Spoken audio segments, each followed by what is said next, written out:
Hi, I'm Jess Finster, Community Director, and I'm here visiting Bethesda Game Studios where the team is hard at work on Starfield. I just want to say how grateful we all are for all of the feedback, support, and questions that you've been sharing with us on Reddit, Discord, Twitter. So we wanted to take a moment to answer some of those questions in our new series. So let's get started.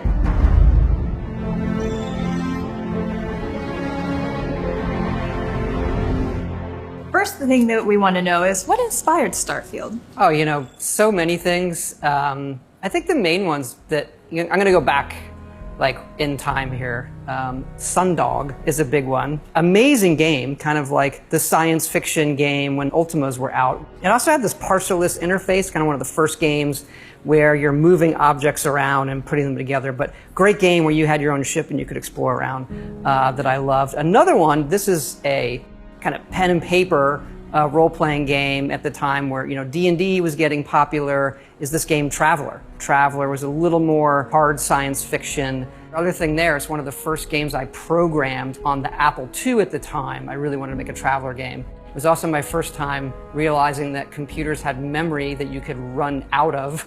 I can already see the comments, people saying, you've been running computers out of memory for 40 years now, but that's an easy comment, everybody. You can do better. But those are the big ones, hearkening back to those old role-playing games that we loved, and hey, can we pull off something like this with today's computers and consoles, et cetera.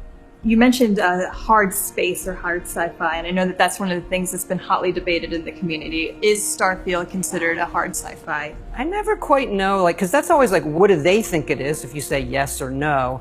I think it is more hard to us, hard science fiction, where you can draw that line from, okay, here's how man explored space, and you can even look at our ships and say, all right, that has some visual identity back to that. But it's a trap question because it's a video game, right? Like a hard science fiction video game would be you die in space cold. A good example, we were really into fuel and how the gravity drive works, and I'm reading papers on quantum physics and bending space in front of you. You don't actually warp, you bend the space, you bring the space towards you.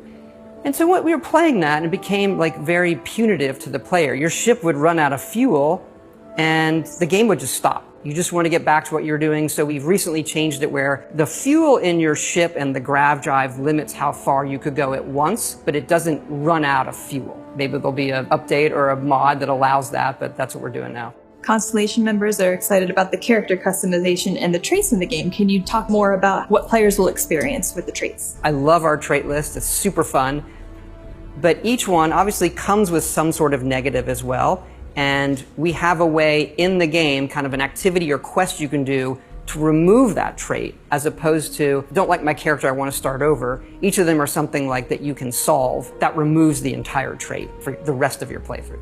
The last question, we have speech checks and dialogue that reflect your character build. Do you want to expand upon that at all? Yeah, look, we've done a lot of different dialogue systems. We've gone back to kind of I'll call it a classic Bethesda style dialogue with you're looking at the character and how they emote. You have a series of choices there. The scope of the game, the amount of content we're making is a bit more than we've done before in terms of quests and things like that, but the depth in some of the stuff with the dialogue, we just passed 250,000 lines. And so that's a lot of dialogue, but we've gone through it and the impact is really there. And that includes my favorite speech persuasion system. You're not talking us out of this score. It feels like it's part of the dialogue, but you're spending points to persuade them. You willing to give up the ship?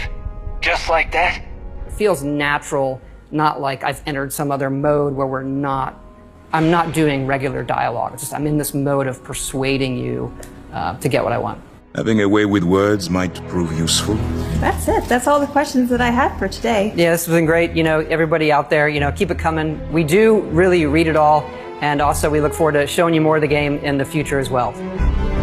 Thanks everyone for tuning in. That's all we have for today. But don't forget, you can submit your questions at the hashtag below. See you later.